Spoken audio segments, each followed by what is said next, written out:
Hele, my jsme tu seděli v Němčině a teď koukáme na komě tam mouchy. Čápy. No. A pak koukám za chvíli a oni to tam rozdávají. Ty čápy jako jo. Jo. Tak to mi pak povíš. Normálně tam ten čáp takhle zalamával rukama. Křídlama. Jo, křídlama. Jakže? Normálně. Takhle. Takhle. Ona běhá. Romčo, ten chlapík pojď.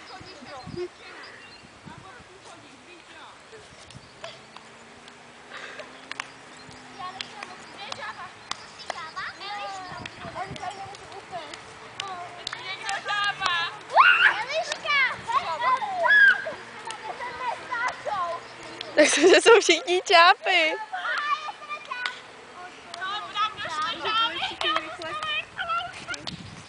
My jsme samý čápy.